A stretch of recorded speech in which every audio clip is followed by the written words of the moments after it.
What's up, guys? I'm Nick. Hi. I'm with Pete and Bo. Hi. And we are Bump. The idea for this concept came up actually right before I started at DBC here. I moved to Chicago the weekend before and was meeting up with some friends in Wrigleyville.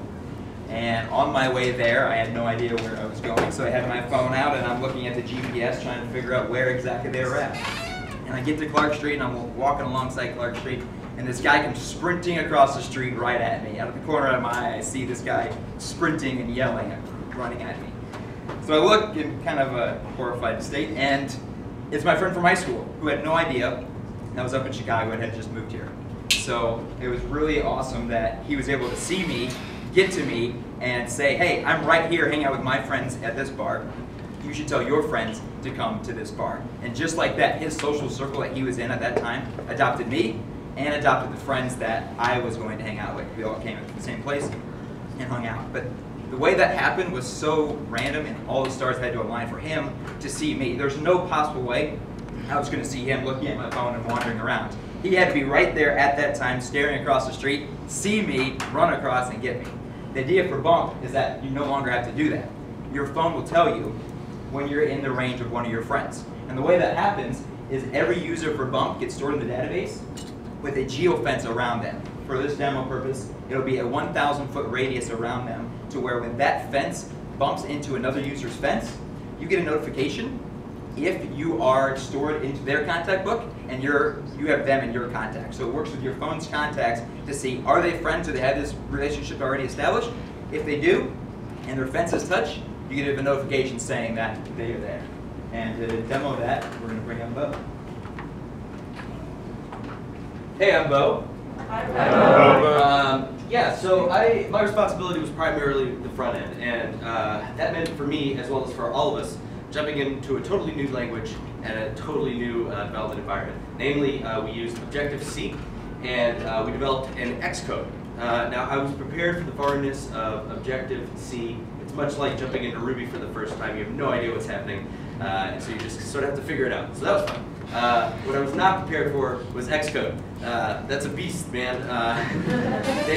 Xcode is a graphical user interface, so it's like you can it's almost like WYSIWYG. Like you can drag and drop things and design your interface visually, which means that sometimes you can code, but you don't have to always. So that was fun to explore that. So we focused on pretty much two views. We knew we had a lot to bite off, so we wanted to keep our focus narrow. On the login view and on the main user interface. So Nick is logged in as me. Well, not yet, but he's acting as me. He's going to click Bump and log in under my number. We felt that it was appropriate that the login was a number because it's context-based. He's going to try to enter the password, but he's going to mess up. Bummer. But then, because he doesn't have sticky fingers, he's going to enter the right password. Everybody's bumming out right now. There we go. Nice. Good. So he's going to enter secret password, which is password. And once he goes to the screen, the notifications will pop up asking to use your contacts, your location, etc., etc. Once you're logged in, the phone sends out a signal, your location, and it also checks the location of all your friends. As you can see, both Pete and Nick, they're right there. They also happen to be up on the screen. We happen to have an endorser of our app. She's a world traveler. She happens to like the app a lot. So it's very useful for her to be able to go around the world and see her friends. If they're close. Oh, look, there she is. Turns out she's in Chicago. So let's pretend Carmen San Diego doesn't want to be in Chicago anymore. Let's pretend she goes off, she wants to jet set off to like Peru or Chile or some foreign location. When she does that, you'll see she exits our proximity. So now my only two friends are here, and maybe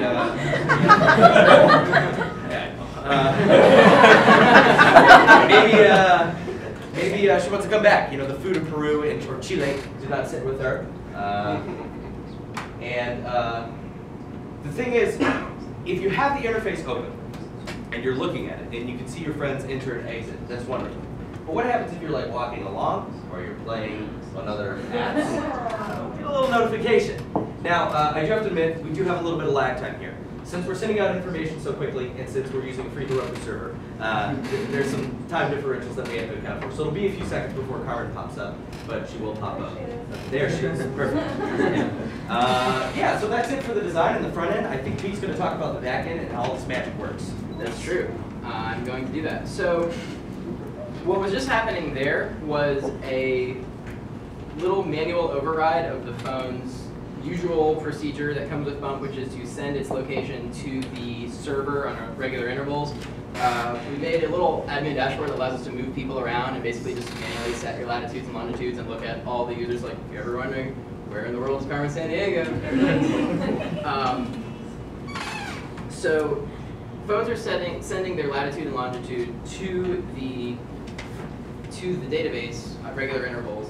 And what the database is doing with that is comparing it to the locations of people in your contacts book. Whenever you fire up the app, your contacts book gets synced with the server. Any recent deletions in your contacts book are deleted from the server in the server's version of your contact book. And any recent additions are added to the server. That is our current implementation of privacy in Bump. Obviously, you don't want everybody who wants to know where you are to know where you are. Currently, if you delete somebody from your address book, the next time you fire up the app, you'll be invisible to that person in Bump. In the future, based on a lot of feedback we solicited from our cohort mates, we would like to implement a feature that lets you block somebody within Bump without deleting them from your address book. And that's on the docket, coming soon, V2.0.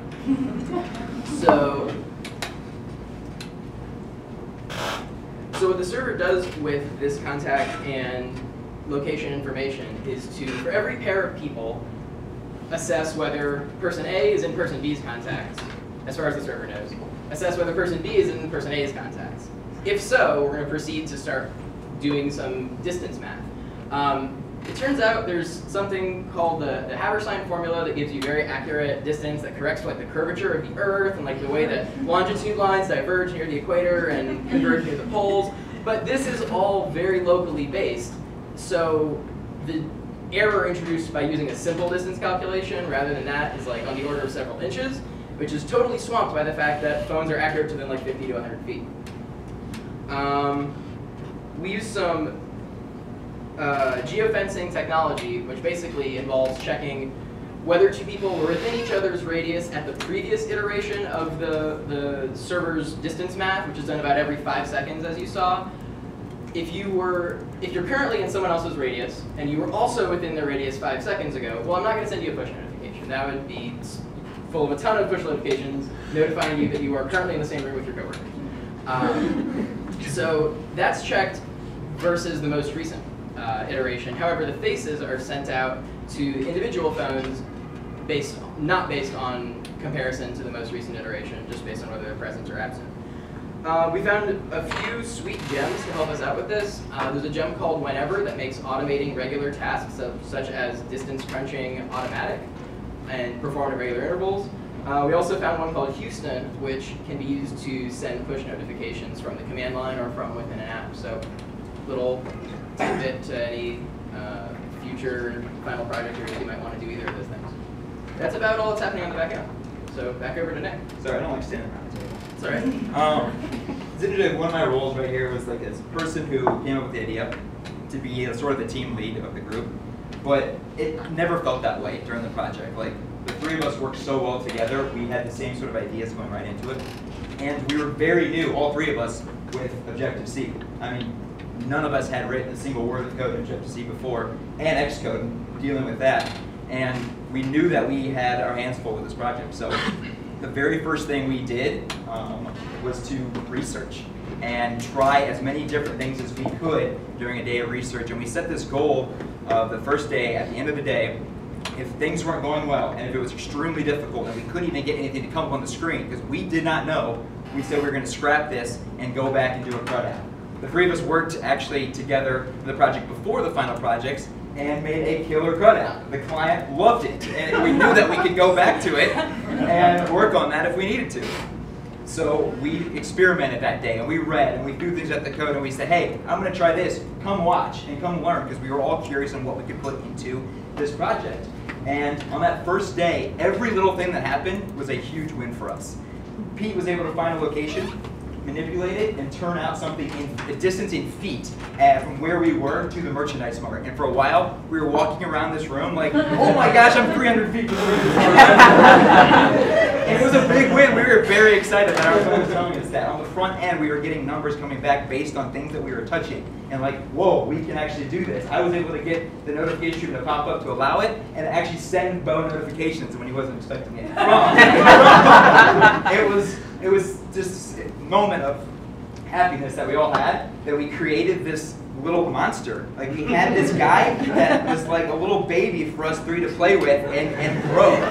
Because at that point, we realized that we were going to do this. We wanted to be a member, yeah, there's our boy right there. At that point, at about end of day, Friday, the first day, we realized that there's no turning back, that we were going to keep doing this. So we set up ideas and we wrote on Post-it notes and used an Agile board for our whiteboard back there that some of you will see, I'm sure, this weekend, with all kinds of ideas on things we want to try and do. And we spiked these ideas all day long, trying to find different cool features that we could use. And we played with it, and this baby, man, he fussed a lot. So many things that he did not like that we were doing to it, but over time, he grew, and we loved him. And the best part was that these two guys were invested into this project like I was. I didn't think that was going to happen. When I pitched this idea, whatever, last week, I was worried that no one would vote on it, or the instructors wouldn't let me do it because we were working with Objective-C and we're making a native iPhone app, which we hadn't done at all during this time at DBC.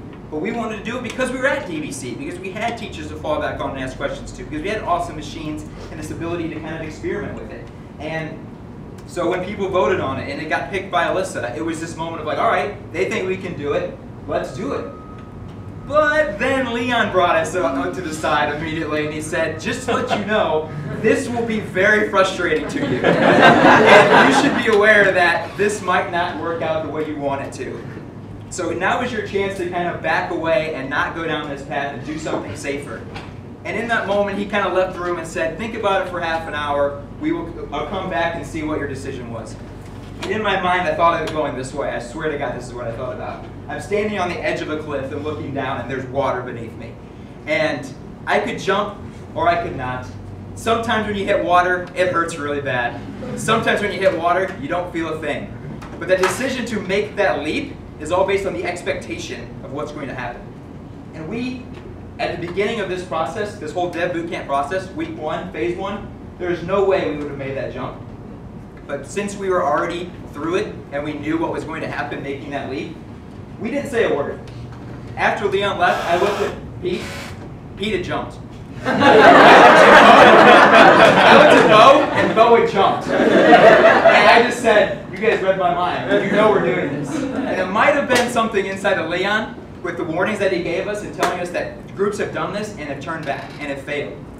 Every time he said that it was going to be hard, we wanted to do it more. We knew in each other's minds that we were going to do this project. And yes, it was hard, and yes, it was frustrating, and I saw these guys. Pete will roll on the floor when he's excited. Never seen anyone do that before. I'm physically restraining myself from doing it right now. As recently as yesterday, I saw him probably the angriest he's been since we were at DBC, and just frustration. Bo is always in a great mood, and when things work out, he dances, and it's great. But Bo was dejected at some points during this project because it was frustrating, and we wanted to have something that worked, and it was awesome. There were so many times where we thought we should have done the credit, we should have gone back, this isn't working. But we knew we wanted to keep pushing forward for this moment to show it on the screen. And I'm so glad that those two guys were all in it with me to work late, to bust our butt, and to keep trying with the faith that we were going to have something to show and an app that works. And the coolest part is that it works and you don't even have to do anything. You get these notifications because we are working before they use it. And that's something I'm So, thank you for the time, and I know I went long, so don't get mad at me. Thank you to the teachers that pushed me, Leon, Alyssa, Casey, Baker, wherever he is. Appreciate the journey so far. These two guys that have been with the whole time. It's been great. So, anyway.